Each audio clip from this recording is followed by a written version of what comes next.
Mike, thanks for hopping on. So for those of y'all that don't know, this is Mike Stinger. So he's my arguably main business partner. So he and I own a lot of rental properties together, and we got started like 2023 together. Is that right? Early 2023, and then 6 months later, bought the fiveplex outside Pittsburgh. Yep. Yeah, and that's Fairview. And actually, I just did one of these with Josh the other day. So. It was late 2022 because I wholesaled my first park early 2023 to Jake. That's right. Yeah, that's right. Yeah, man, that was a messy one. So yeah, for context, that was the first one where we did it was a financed note, right? Instead of an assignment fee, which is normally just cash at closing. This one was a note on that. Now, I'd say the issue on that is we did couple it with a mortgage was the principal issue there. So, but yeah, a little different way to do it. And then it was 80 total instead of. It was 20 at closing, a note for 60. We sold the note for 48, so we netted 68. Got it. And that was instead of, I believe the best offer was like 40 or 50 on that one. Somewhere, yeah, with a less confident buyer as well. Yeah, cool, man. Yeah, so this one is we're going to mainly talk about the project we call BSP, and that was our Kentucky holdings. So that's if anyone's like watches the beginning of the videos, Mike, you might get a kick out of this if you watch the beginning of the videos. I'm just like, well, here's $1 an hour on Kentucky, and it's really high because it was pretty chill for the most part. Arguably Class D when we bought it, would you say? Yeah, maybe low C's, but definitely at the bottom of the barrel. Yeah. So, and we got it from that was off market through regurgitated one through somebody else, right? So somebody else tried to wholesale it or you buy it, and they just Yep. So, and that person shall remain nameless, but they don't have a very good name in the industry. So, personal branding matters a little bit. So yeah, what was So let me kind of recall what it was because it's been like almost 2 years. Well, it has been 2 years now. So we got that one for zero down because the owner, who we'll call, I guess, C for purposes here, for redacted reasons. All right. So C was, he had a lot of parks in the area, and we looked at the highest return ones of the portfolio that he had to offer because the guy would not make a decision on it. So you want to walk through a little bit of that process on how we did the collateralization for all the parks? Yeah. So again, the idea was, there was 7 for sale. We only ended up buying 2 just because we wanted to get something done originally. So how do we come around to coming up with those 2? Like those specifically, different values on certain parks strategically to walk into equity on certain parks, day one equity. Whereas if we would have bought all 7, some parks you're up here, some you're down there, some you're right at fair market value. So John wisely, guru math, right? The math you did, and not fudge the numbers, but move numbers around to make certain parks have massive day one equity. And those are the parks that we targeted for obvious reasons of day one equity. Yeah. And by the way, I call this now, I need to come up with a better name for it. It's just Bartlett negative risk methods, because that's exactly what it is. So you have negative risk if you're buying it with, if you're walking into equity on day one. If you sell those properties that you have positive equity in, you can get cash back. And then if you have only the remaining parks or properties that are negative equity, i.e. you have more loan than you have value of it, then it's not saying you should default, but it's like if you came into a weird issue where you had to go bankrupt, you're like, well, at least I'm protected. So, yeah. And what's interesting is that was the first time I really realized that. And I was like, that's like a really interesting way to do it, because we did that on a different deal later, which was for Pineview. So we did that for Pineview. That's why we were able to buy it for 500 on one of them and sell for 800. So sell for 800. Yep. So no, that was a good one. How was communication with C, by the way? C is an interesting character. A lot of backstory, busy life, self landlord. Whatever. 200 odd. I don't know what he's got. I was his therapist, right? I was his therapist for the better part of 2 years, right? And just listening to stuff about him, his kids, his wife, his life, right? And I had to do it because there was a big healthy paycheck at the end, right? There was a lot of reward in being his free therapist. But yeah, I know a lot about the seller that a normal buyer should not know about any seller ever. Yeah, things that scar you. Just kidding. Yeah, no, and that one was weird. I don't know what I did. I ended up pissing him off somehow. It was like you both are military, and you both are kind of alpha personalities, and you have the capital A and he has lowercase a, so you just beat him. Right. And that's what it was, is you kind of just strong armed him, and he just didn't like that.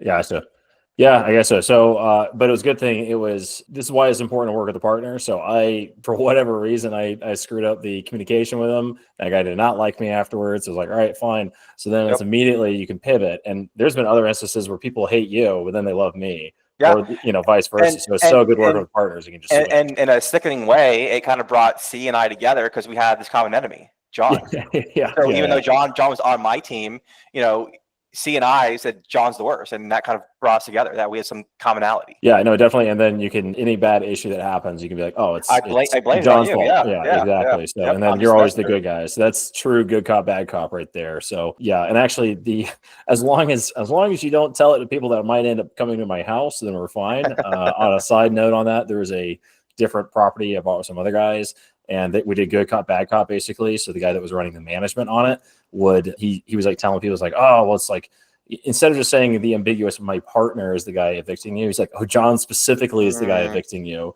Well, plot twist, our main handyman for that property ended up getting evicted, and I was hiring the handyman for some other stuff at my personal residence. So the day he's getting evicted, I don't know that he's getting evicted, and he's been told that John specifically is the guy doing it. Oh my God. That's not accurate. Yeah. So I'm like, the guy's in my house. I'm like, dude, are you kidding me? Like, this guy's like, oh my God. He had like some issues, but he was like in my house, and I was like, he's like, he ended up saying something at the end of the day of like, hey, I'm, sorry that I pissed you off. I was like, what are you talking about? Oh my God. And I was like, dude, you could have like asked me.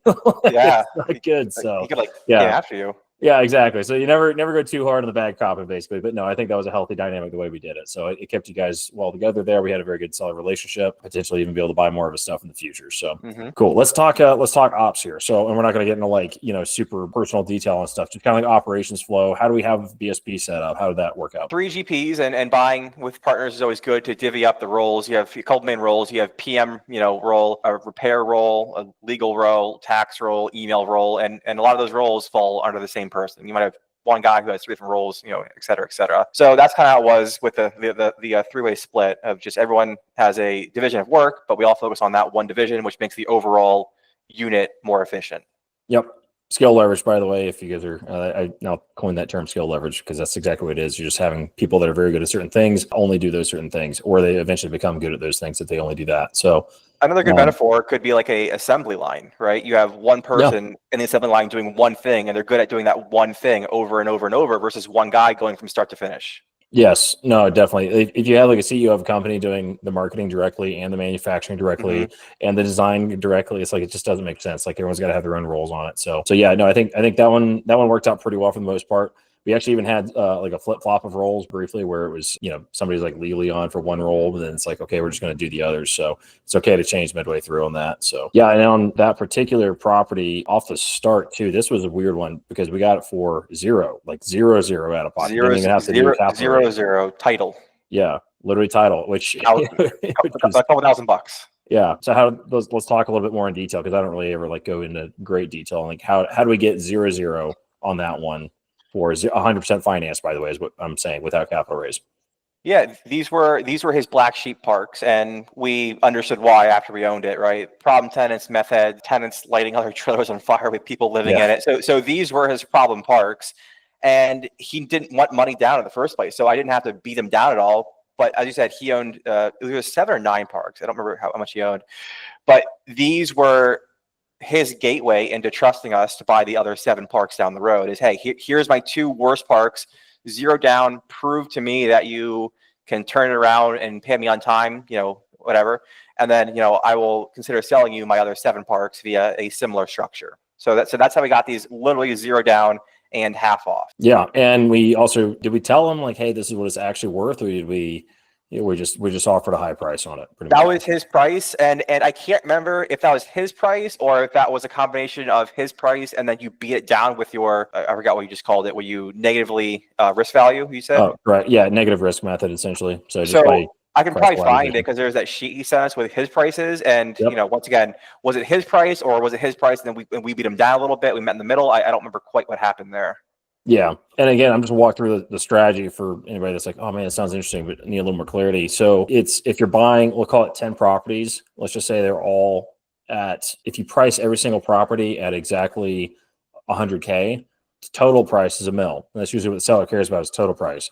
But if instead you pick it apart, you say, well, some of these are going to be 80K, some of these are going to be 120K, then if you can buy a 100K property that's worth 100, and you end up buying that one for only 80, and you get them to agree to the actual price points for each of these, then you can cut off the bad ones later and say, just kidding, I don't want those. Just give me these, few over here. So then you can end up buying a lot for 80K instead of 100 is what they're actually worth. So we just did that on a little more dramatic scale. So we pushed it from like 100 to 130, so to speak, and then from 100 to 70. And then we made a greater gap in between by the ones that we have positive equity in. And we didn't twist any arms. We just simply were negotiating on individual price points. But I was curious, it's like, well, what percentage of the overall portfolio does he value these two at? And there's always one that's the best deal out of that whole thing. So we just ended up getting the two best deals. Yeah, and we walked in, and it was like 75 days. We got a triple on NOI. I think it's the case study on it, like 3x NOI. And we bought it was grossing like 3 or 4, and then a couple months later, got bad eggs out, showed some force, made everyone know that we care about them. And then at one point, we were grossing $9,000 a month. Yeah. So from 3 to 4 to 9 within 3 to 4 to 5 months. Well, that's a 3x on gross, not even a 3x on net. But we got 3x on net within like 75 days, if I recall. So yeah, because there's like very minimal overhead on it. So yeah, no, that was it was definitely a very good deal. Every deal that we do, I think, is I'm like, this is the best deal ever. And then there's like always one that's a little better each time. So that was my first park ever, and I could not have asked for a better deal. There was 0 risk, and there was $1 million upside, right? Yep. And I think that I experienced everything that you could possibly experience with a park that you're ever going to buy, and I did it for free. And I had no chance of ever losing money ever. So I think that was a very good first deal for anyone. It's unlikely to be replicatable again, unless you find that needle in the haystack. But I mean, overall, that set my park foundation for how to actually own, operate, deal with everything under the sun.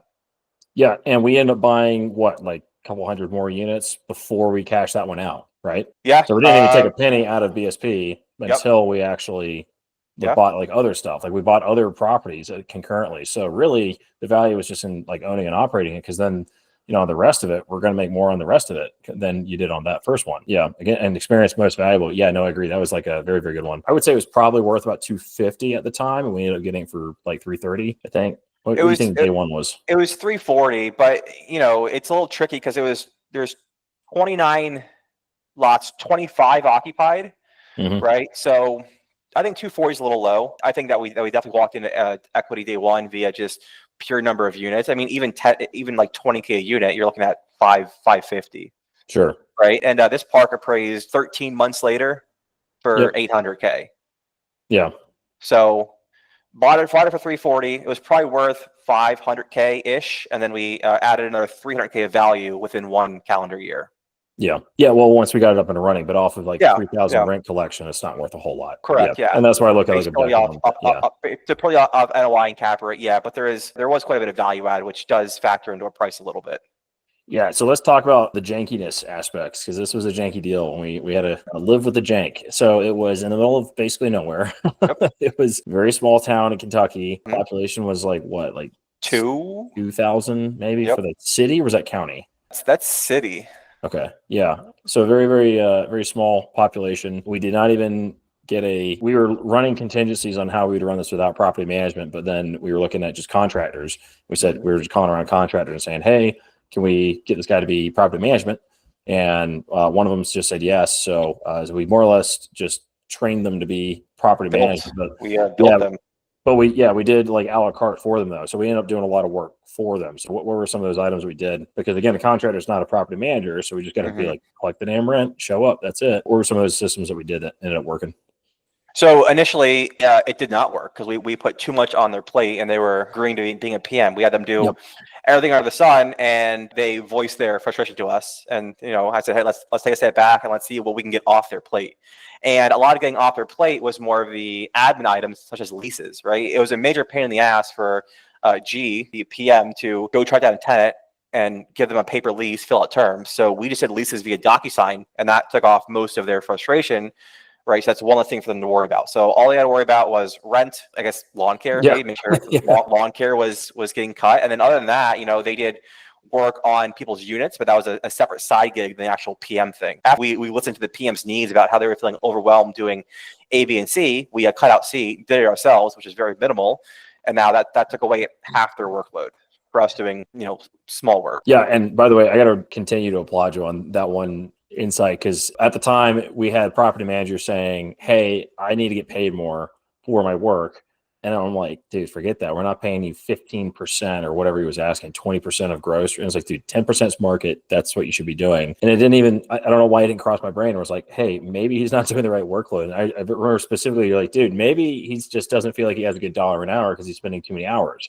It turns out he was doing stuff like trying to bust like community, gossip issues and just a bunch of stuff. I'm like, dude, just ignore that. It's not in your scope of work. So it was nuts because he was honestly really trying to do everything and be a good job. But we're like, dude, just collect the freaking rent. Like, we don't need anything else. So yeah, that was a really good one where if there's not 2-3 people on a team, I, probably would have, for me at least, I would have handled that very differently. So yeah, collective wisdom's real. That was a huge catch. So yeah, and then he ended up doing a lot of the contractor work too. So that was nice, kind of like a one-stop shop. He was okay on pricing, I think. He did a pretty decent job on that, but it's a little hard to compete other contract quotes when you're in the middle of nowhere. So yeah, and it was kind of a scratch your back thing. We have a key person, right? Or what do you call it? A cornerstone, right? So like if a George quit, that deal would have fell through maybe. So George was our cornerstone, and in return, we gave him maybe above fair market pricing for his contractor work, which didn't really matter too much. Sure. It's just kind of one of those things where it's important not to be like, oh man, that guy's like winning whatever line item. It's like, well, you know what? We made like a ton of money at the end of the day. So I mean, like, we're gonna overpay by a couple $100 here or there, maybe $1,000 on a big job. But this park, we made $450K in equity, right? So who's really winning? I think it's us, right? Yeah, exactly. No, I had a similar thing where I had a partner that was managing park, and they were saying like, well, we're going to do 15% management fee, and nobody can say otherwise because I'm majority owner. And I'm like, well, that sucks because we're just getting screwed on it. But the other partner was really heated. And like, dude, it doesn't matter because imagine what the value would happen if we don't have a PM. It's like, who cares? Yeah, just go ahead and shut up and pay him. So yeah, I didn't really have a whole lot of issues with PM on that. I mean, he was pretty decent. It's just it was a little expensive pricing on the repairs, but that's that's fine. He's got like he's winning somewhere too. So sure, right. Yeah. So let's talk like collections on how we did it originally, because this was a little weird because nobody had a bank account. So what was that looking like? So no one had a bank account. The owner was from Mount Vernon, and his mom still lives locally there or someone around. So the seller's mom would collect rent, right? And she's 80 or who knows how old she is, like 70. She's going into a park. So no one had an actual bank account, and I kid you not, they did not have bank accounts. It was strictly cash, maybe money order. But what we found out is that Cash App allows you to deposit physical money via like Dollar General's, Walmart, and then you can send that money via the cashier to a Cash App, our Cash App, and that's how we kind of automated or electronified all of the collections. Yeah. No, which was huge again, because before I was like, I don't think we're going to get people onto automatic billing system of, whatever. That's just very unlikely to happen. So there was I think actually Venmo or no, it's Zelle. You can do automatic payments now with Zelle. Finally. Oh, okay.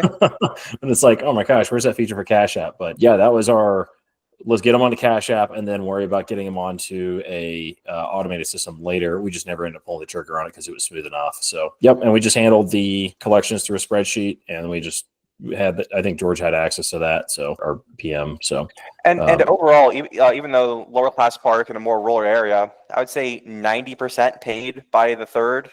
Yeah, 5%. The other 5% paid by the 15th, and then the other 5% were the stragglers that you had to beat down routinely. But 90% is a pretty good, automatic collection rate. For sure. Yeah. No, and there was like not a ton of hassling over most people. The people that were there for the most part were after we weed out the bad eggs. But a lot of people are tenant-owned homes. So if you don't know what that is for parks, anybody listening, then that's a tenant-owned home is where they own the home.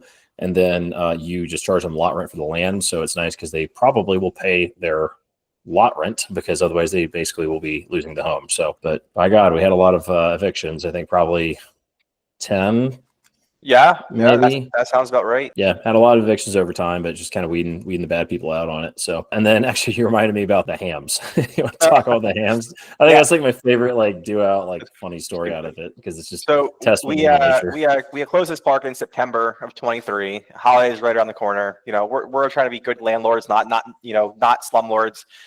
How can we give back, right? You know, the idea is always Amazon gift cards or whatever, but you know, let's give everyone a ham, right? For it was either Thanksgiving or Christmas. I don't remember what the holiday was, but I called up the local grocery store. It was not like a Giant or Safeway. It was some one-off, whatever.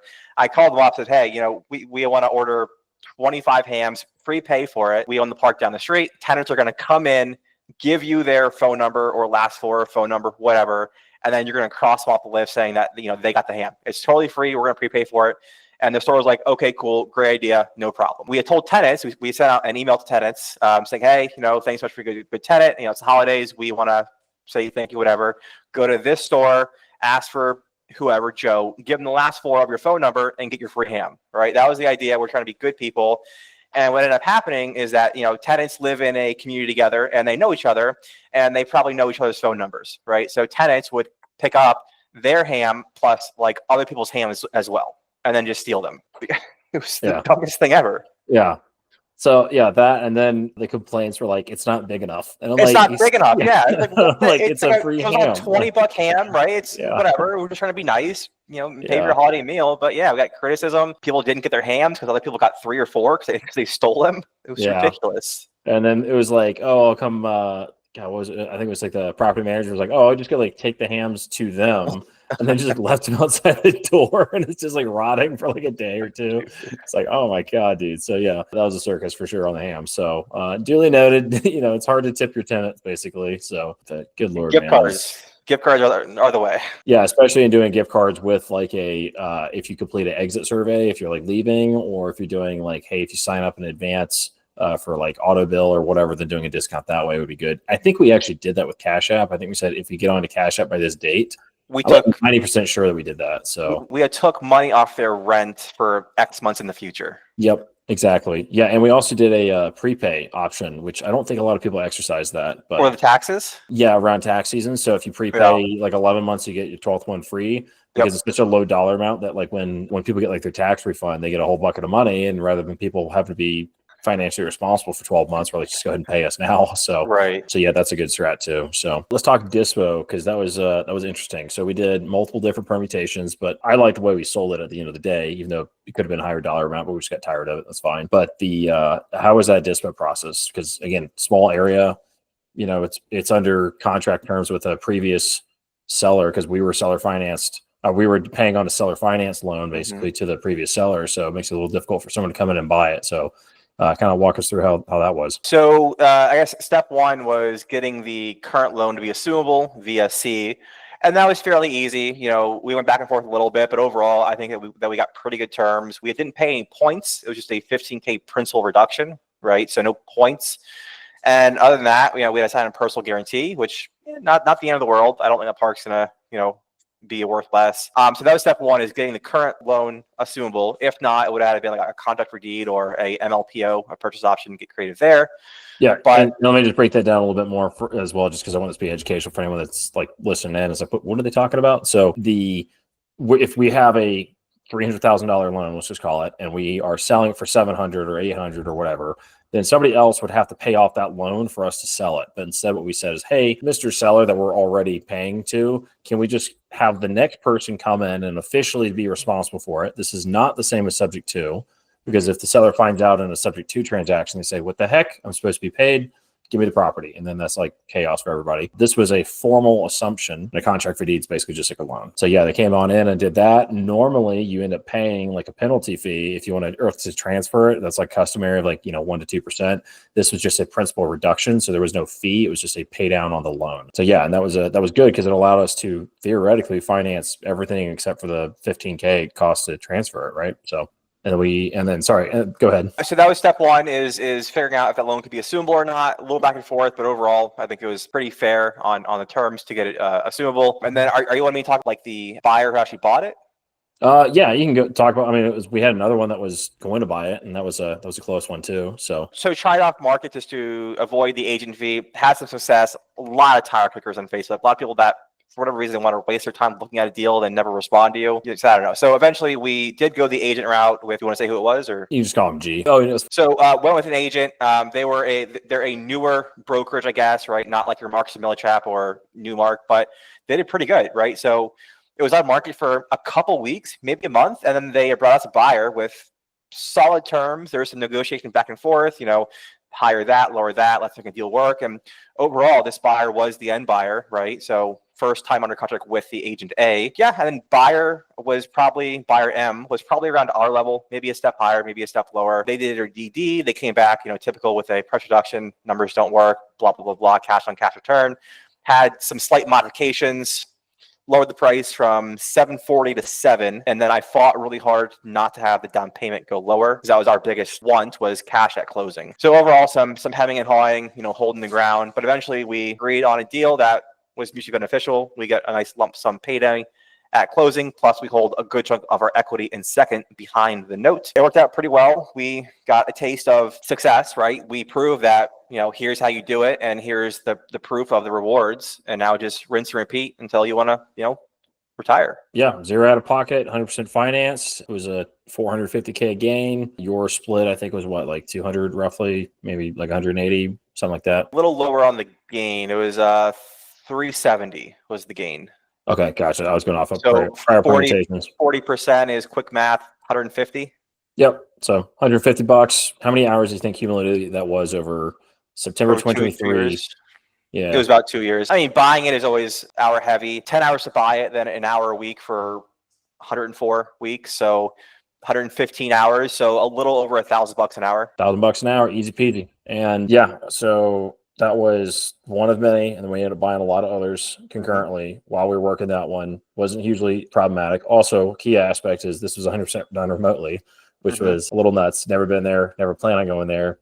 Maybe in a couple of years from nostalgia if I'm passing through somehow inexplicably, but they'll be like, where can I land the helicopter? So I'm just kidding. But yeah, no, it was a really rural deal. So yeah, they are in fact possible. Anybody it's like, oh, should I go bite that really tiny one in the middle of nowhere? But you got to make sure you're mitigating your risk. And we just won a lot on the risk side because we had very, very low risk in on it. So cool, man. And then I guess let's cap it off with like, what's the number one item that you learned on this that you did not repeat on a future transaction or deal? So it'd be like property management wise or just kind of whatever. We had some really crazy stories on this one. Oddly enough, even though, and I think part of it was due to our PM being a local, we always had tenants somehow asking to rent out units, right? And sometimes we had tenants asking, but then no units available. And that doesn't make sense in a small town. But I guess going forward, what I've learned is just don't, and this is a me thing, population is key, right? I am just scared of buying in a lower pop area that is declining, because then I could have units being rent ready, but no one to rent them.